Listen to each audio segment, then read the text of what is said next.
REIT investors and executives are still processing the aftermath of the recent market turmoil. I'm joined by Green Street Advisors CEO and Director of Research, Mike Kirby, who has some thoughts on the impact some of these lessons will have on the industry for years to come.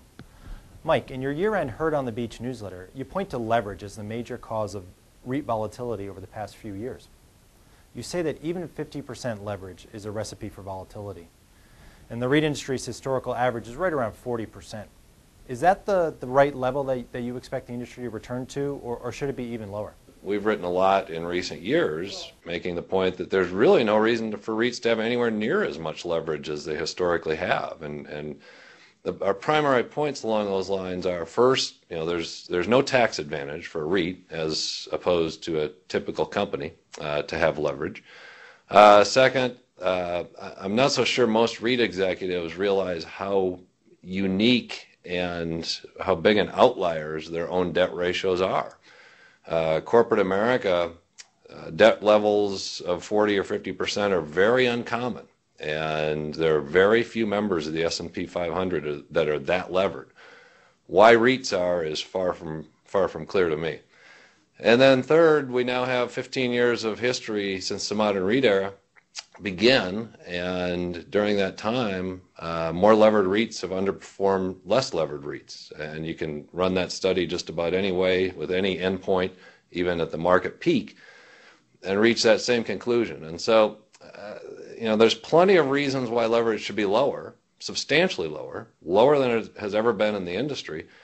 And if someone is aware of a good reason why it should be as high as it is or as high as it's been, I'd love to hear it, because I've never heard that answer. Now, do you think that REIT executives have learned any lessons from all the issues that happened last year? There's certainly a lot of REITs saying that they intend to reduce their leverage ratios. I have talked to very few executives who wholeheartedly agree with my view. And I think a big part of the reason is they feel a lot of pressure to keep earnings growing, and it's hard to delever and grow earnings at the same time. I would argue they should not try to manage earnings, and it has nothing to do with value creation. But we'll see. It's a tough thing for them to ignore.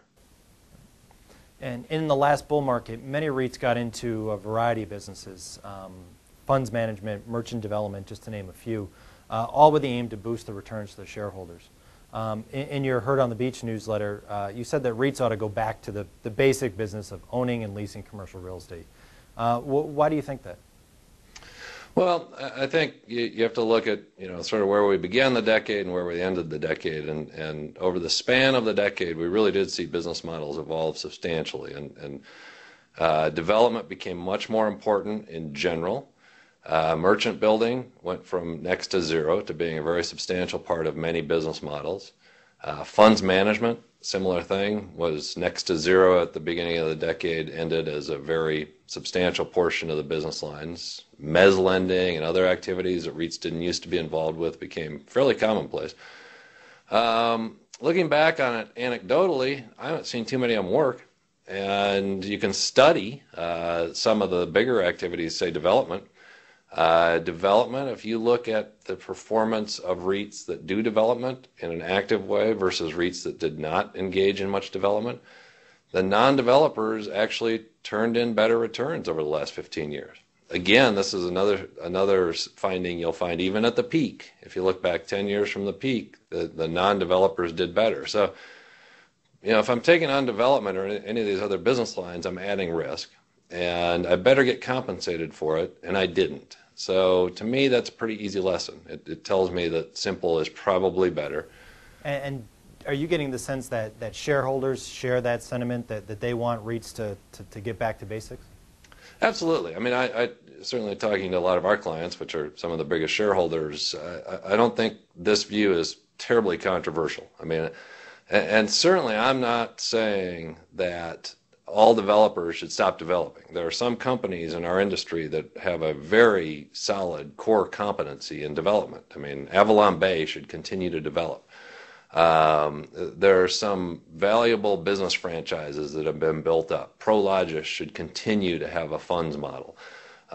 These are business models that do make sense. It's just that what we did see is a lot more companies that weren't all that good get into those business lines because they felt pressure to do so. And I think that pressure is gone. And I think actually the pressure from shareholders will be to go the opposite way in the next decade. Great. Mike, thank you very much. For REIT.com, I'm Matt Bishar.